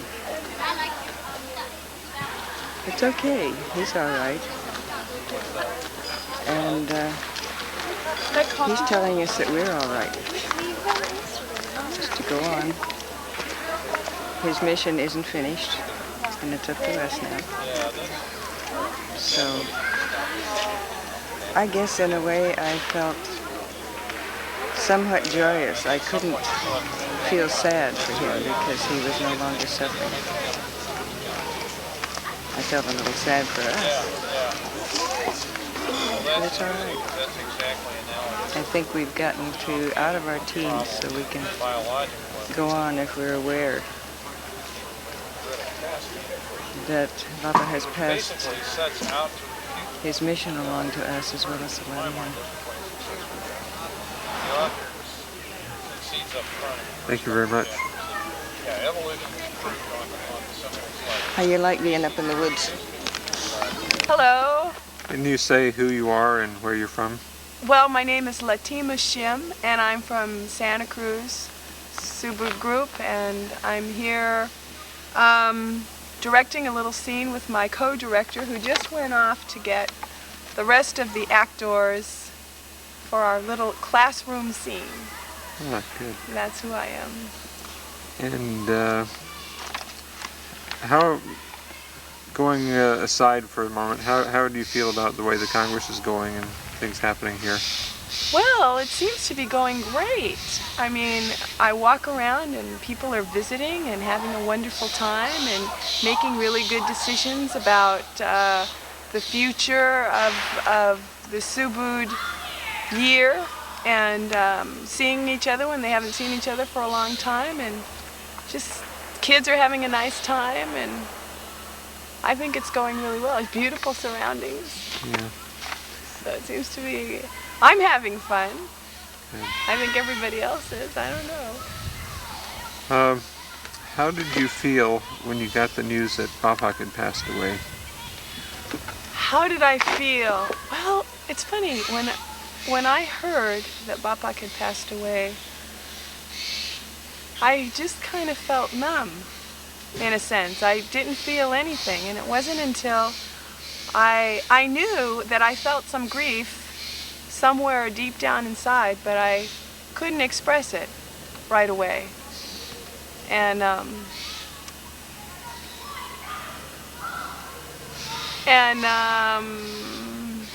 but I also felt it wasn't the kind of heavy grief that you usually have for a family member, something like that. It was just a kind of I never had experienced that kind of grief before.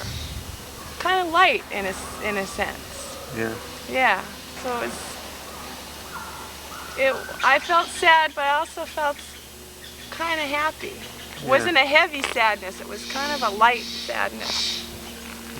So that was my reaction to Bapak's death, in a sense. I mean, I miss him. My heart misses him. I haven't seen him for a while, but I know that it's God's will, and he's in a good place now, and he's with us, even though he's not here on earth. How is your Lavihan? How is my Lavihan? Yeah. It's alive and working in Santa Cruz. Good. How do you feel about the way Subud is progressing right now? I feel that Subud is progressing in a very steady, even, clear way right now. And I think that that there are a lot of seeds that have been planted in the past for enterprises and people getting together and working together. And it seems like people are really maturing in their growth in Subud, so that this sense of group conscience and unity is really progressing in a mature fashion. Yeah. So I feel good about the way Subud is progressing. Is there anything else that you'd like to say that for people who might be watching the video later? What would I like to say? I'd like to say that I'm happy and I'm proud to be a member of Subud, and I'm glad that I have the opportunity to have the gift of the Ladihan to work here in the world.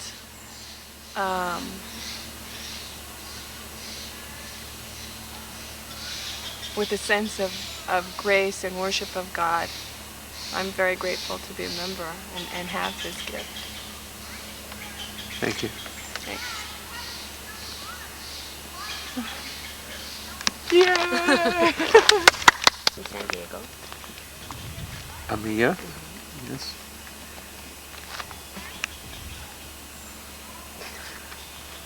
And how did you feel about the news when Bapak passed away? I didn't feel sad. I felt a very strong feeling of the strength of our need to put out what we have to put out. And I guess it's like I received last night in my Ladihan that we're all heirs and heiresses. So we have this fortune that we need to spend or express through what we do. And I think we all now need to kind of spread ourselves out into the space that Bapak's created for us in the first place. Yeah. How do you feel about the way Subud is progressing and developing right now? It's moving along. I really feel there's a lot of energy inside of us all, and we're seeing it fuse a little bit more, and I think we'll be seeing bigger and bigger things. How is your Ladihan? It's fine, thanks. It's fine. Always different.